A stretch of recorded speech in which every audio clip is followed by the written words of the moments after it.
Hello and welcome back to the channel. In today's episode I will be taking the BlackBox Simulations Scottish Aviation Bulldog up for flight here at RAF Cranwell.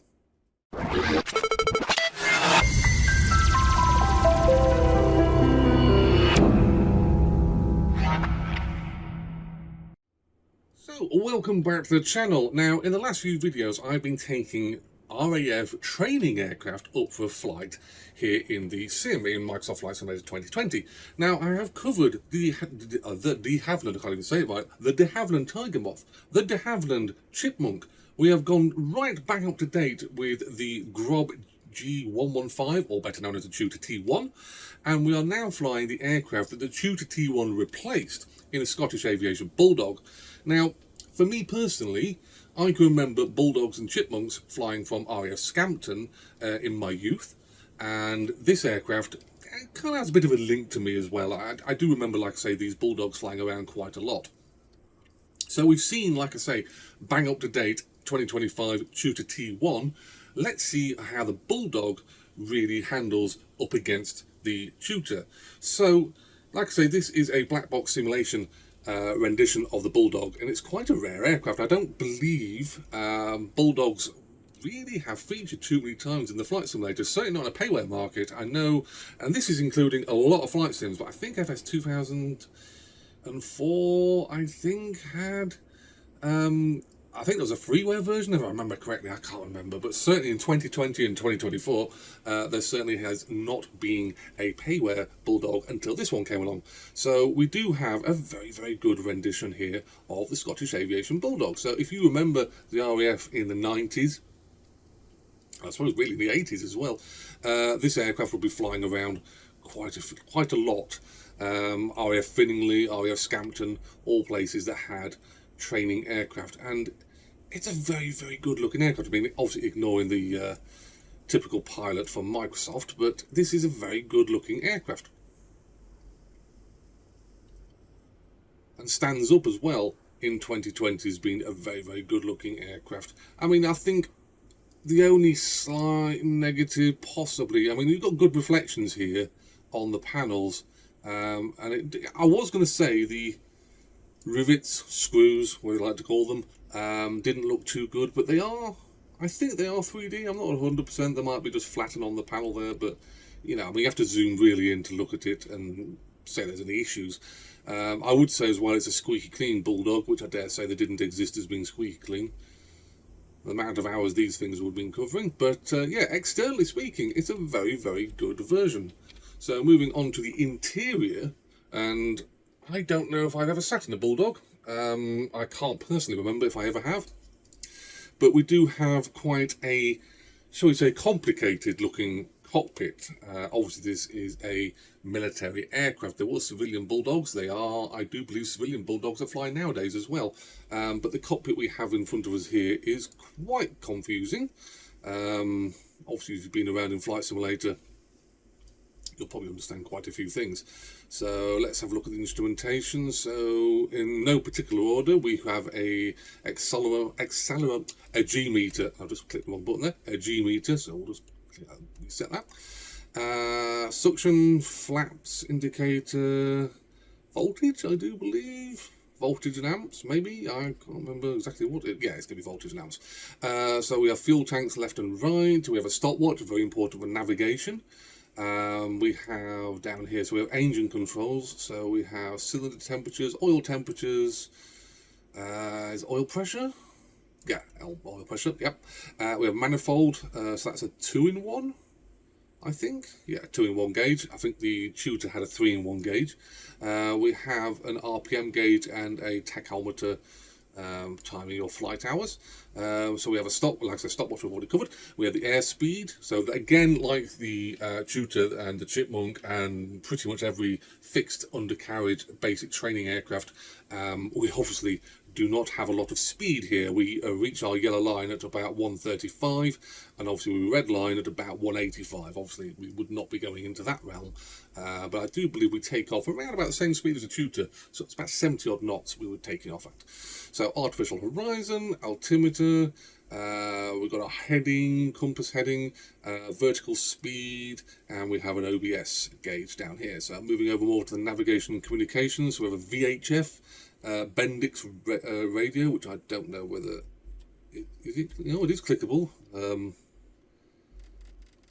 makes funny noises, but that's about as far as that goes. We do have a nav, so that would be a nav 1 because we don't have a nav 2 by the look of it. We do have a transponder already set up for 7000.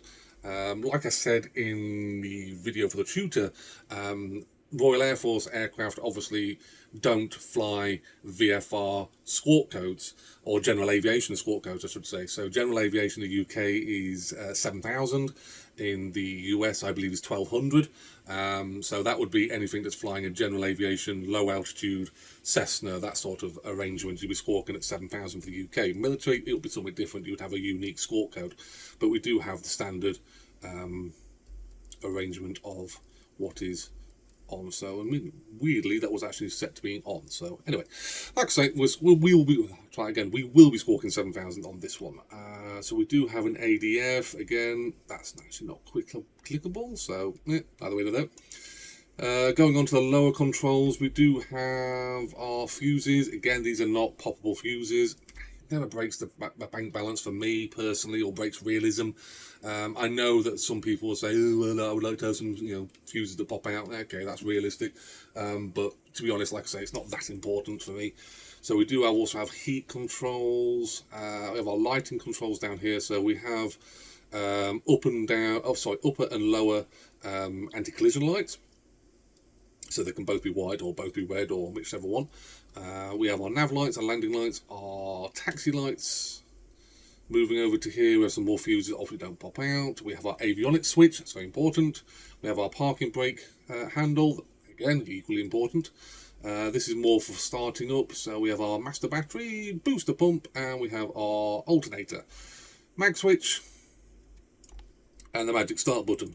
There isn't a key in this aircraft, you literally put it onto both, and you'll be pressing the start button for this aircraft. Moving over to that other side, instructor side, we do have a cabin heat thing. Again, that's neither in there, is it really, because it's a flight simulator. We do have throttle control, prop pitch and mixture, and also we have another throttle control. If I just move it, yes, we have a throttle control here for the left hand of the pilot. So we also have a right hand, left hand arrangement, depends which one's comfortable. So moving down here, we have our trim wheel for nose up and nose down. We have our rudder trim, and I'm bound to forget this, so I will set that. It's very hard to see if that's actually, roughly, because we have our takeoff position here. We have our flap lever, so we have 3 positions for flap, and we have our fuel tank arrangement, so we have both left, right and off. So that's about it. The only other thing that really did take me a few seconds to work out was how to open this thing. I mean, you can grab this. It does make a noise. And lock it in place, but to actually unlock it, basically this little button here is what does it. So even though that's now completely locked, it highlights, but I cannot release it. So you have to unlock this first to get it into that position, and then go up here, and like so you can do this. So we'll lock that before I forget about it, because that's pretty much what's going to happen. Something that the Tutor T1 did not have was a Garmin sat-nav, and you might be wondering, Crafty, there's no Garmin sat-nav in this thing either. Well, there is, this little button here. Again, it's a nod more to civilian aircraft nowadays, civilian Bulldogs. So if we click this, we do have a made-up Garmin sat-nav unit, which again, a lot of aircraft nowadays, like general aviation aircraft, have these fitted to replace instrumentation. If they don't have them fitted into the cockpit, they'll have them as an addition they can put. Obviously this one's been bolted to the side of the aircraft, so we can have that, or we don't. We just click on that to get rid of it. We know where we are. So yeah, like I say, that is the Bulldog. I'm quite impressed with this aircraft, actually, if I'm honest. I think it looks really good. It's of the era, I think. We do have some paint peeling and wear and tear A little bit of wear and tear where the feet goes, wear and tear on the stick, simple controls. But like I say, it is an old aircraft. It is, of this particular one, being the RAF Trackir, would be from the 80s stroke 90s, when the Bulldogs were in a lot of use.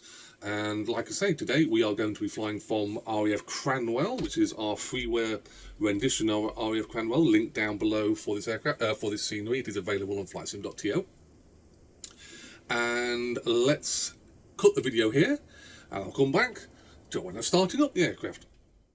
Right, so you join us in the cockpit of the Bulldog. So let's get this aircraft up and going.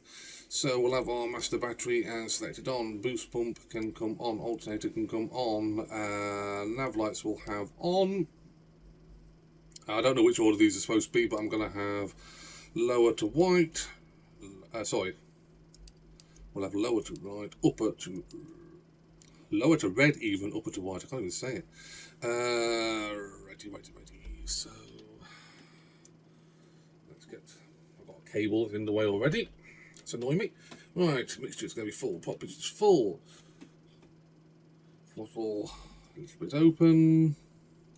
Fuel systems are set to both. Set that up a little bit. Right, so we'll have mags coming through to both. Pop the starter switch. Clear on the left side, clear on the right side, clear up front. Parking brake is set and confirmed. And we'll have a clear pop.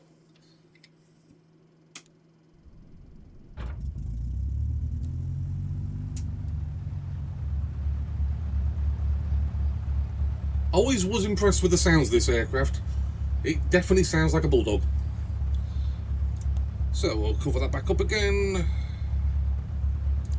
The booster pump off for the time being. Taxi lights are on. Flaps going down to one stage. Confirm both sides. And confirmed on the instrumentation. All zero our altimeter, because we're coming back to the area or staying in the area.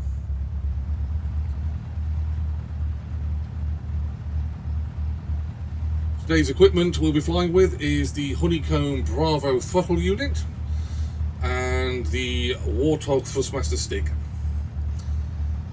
Just in case anyone's too curious, I do like to fly anything with a stick control. I will obviously put my stick in my Warthog stick for that, and obviously the Bravo does the multiple throttle units and all the commands I need. So anyway, like I say, mixture is set, cockpit is set, throttle is set, flaps are down one stage. We will be taking off about 76, 80 knots for a right-hand departure. Landing lights are on and confirmed. Fuel pump is on and confirmed. Let's go.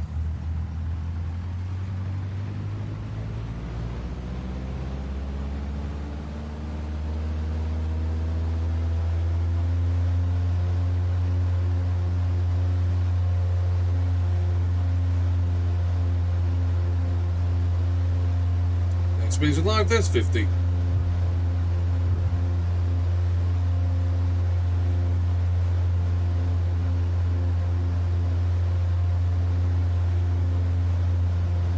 It's going up.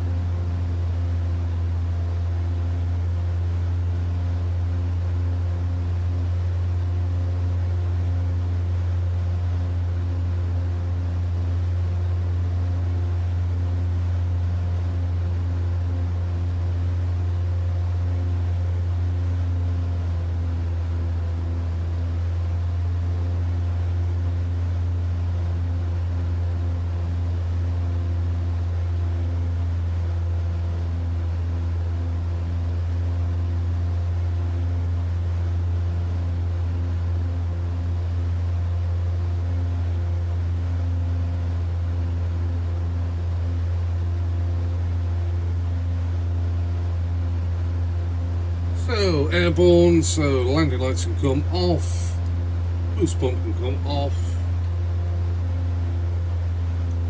100 knots, about 400 foot rate of increase, rate of altitude.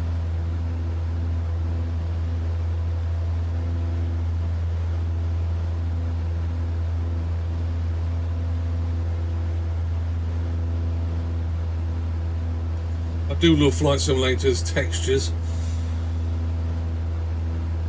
You do get some weird texture differences.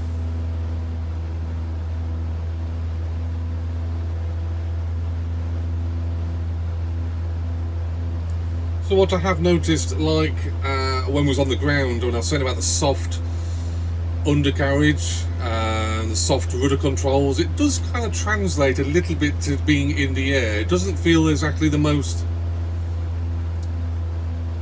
I don't know, it's hard to explain. There is a definite bit of softness to the controls. I haven't changed any of the settings on controls from the tutor to the Bulldog, so it is, like I say, it's a little bit of difference.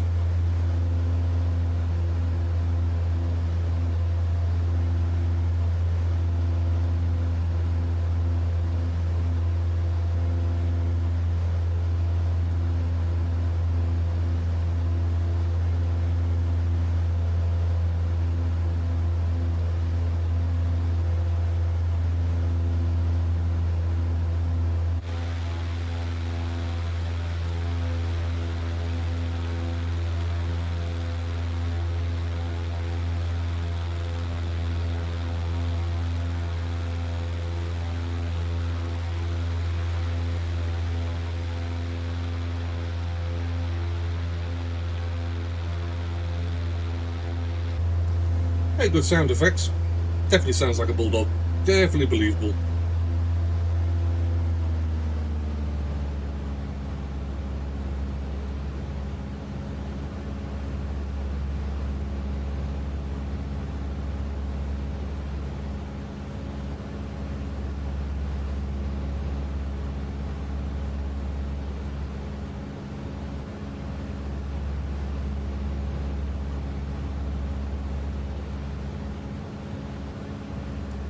So I don't think this aircraft has as much power as the tutor.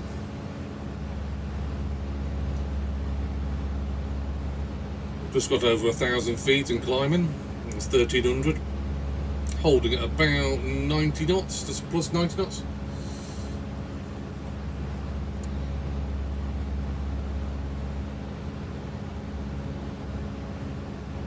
Once again, this aircraft was retired by the Royal Air Force and replaced by the Tutor D1 to fulfill the same role of basic pilot training, navigation, and also being quite an aerobatic aircraft in its own right.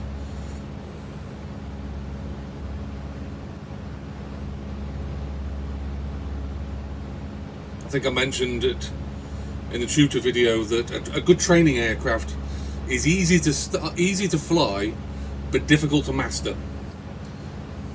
So you can fly it in the basic confines of a normal flight, and it's not an issue. It doesn't bite you on landings, it doesn't bite you on particular areas, but if you want to fly it and get the best out of it, it teaches you that. And that's what a training aircraft should be, no matter what the aircraft is, whether it's basic training or multi-engine training, turboprop training. The best trainers are the ones that you can grasp the basics of, but obviously can give you a little bit of more of a handful and more of a workout. So we've just got past 2,000 feet. So we'll carry on climbing.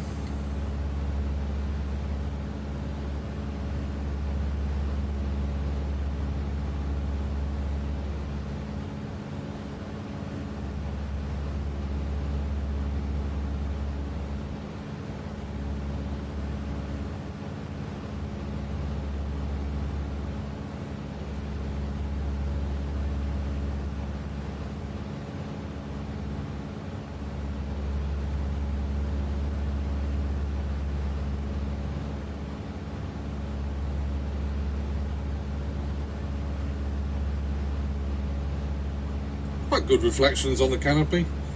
Probably a little bit stronger than you'd expect, but so many aircraft companies now put these animations in. They're the smallest little things, but they do add quite a bit of realism.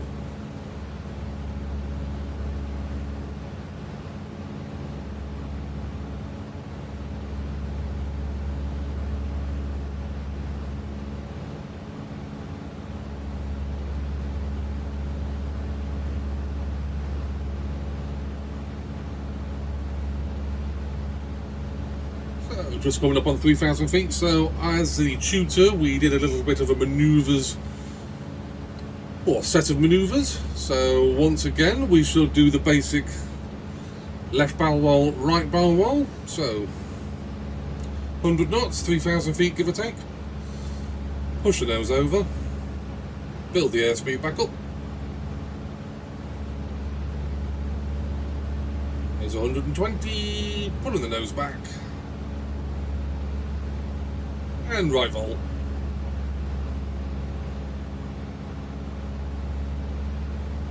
Stabilise, rudder, pull back. 100 knots, good recovery, bit messy in the roll. So once again, going for the left roll, nose down, airspeed building, pulling up, and into the left roll. Stabilise, pull back.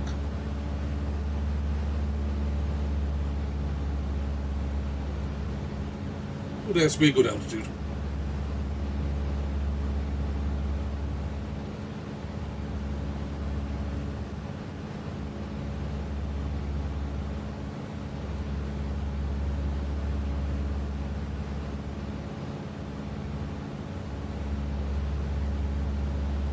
So we'll try an Immelman turn.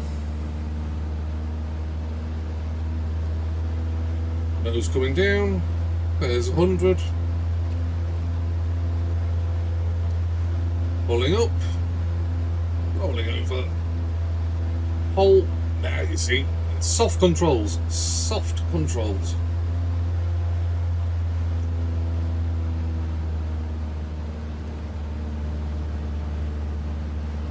Okay, try that again, pulling up, rolling over, hold, hold.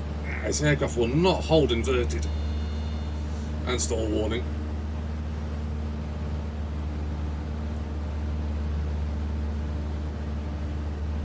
It's what I mentioned at the start, controls are soft.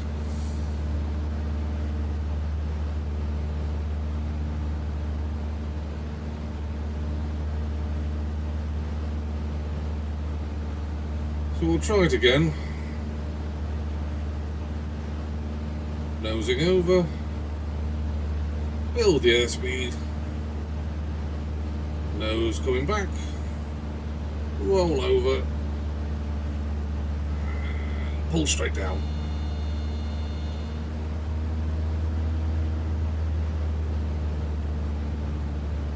Messy. And I don't mean a footballer. But doable, but definitely more of a workout than in the tutor.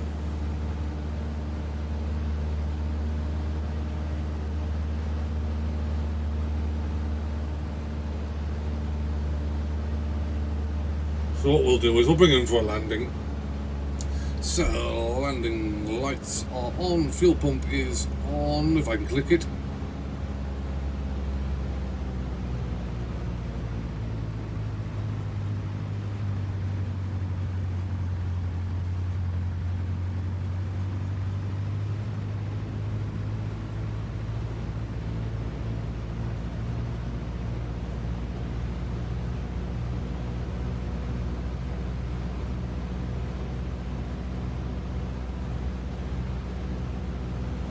Going down one stage, indicated flaps down one stage, approach, set both sides.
final checks. We have fuel pump is on, the landing lights are on, flaps are down one stage. Don't have to worry about the gear.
We'll backtrack.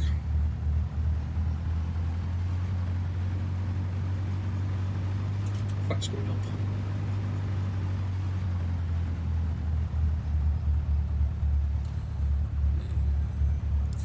It's off, don't need.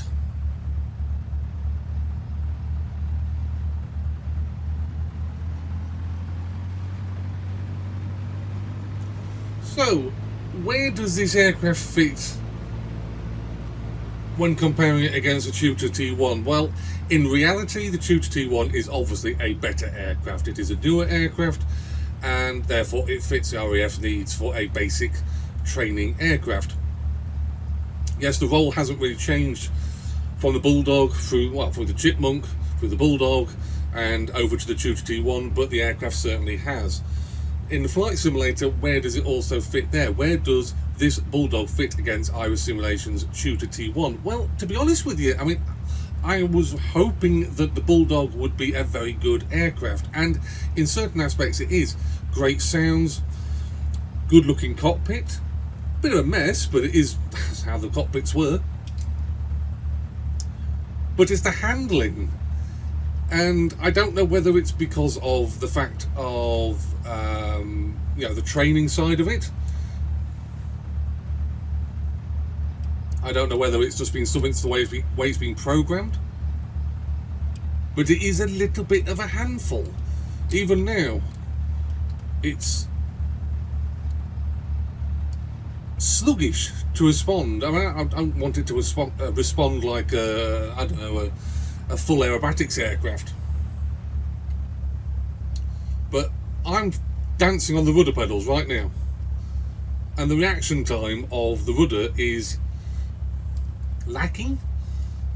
I mean, again, like the Tutor T1, there obviously isn't the powered nose wheel steering or anything like that on this aircraft. It is done with differential braking.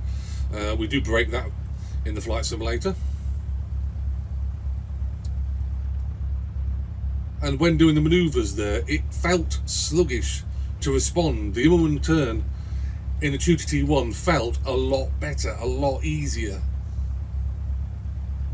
You would have to learn to fly the Bulldog in aerobatics, and it would be more difficult. I suppose that is the challenge.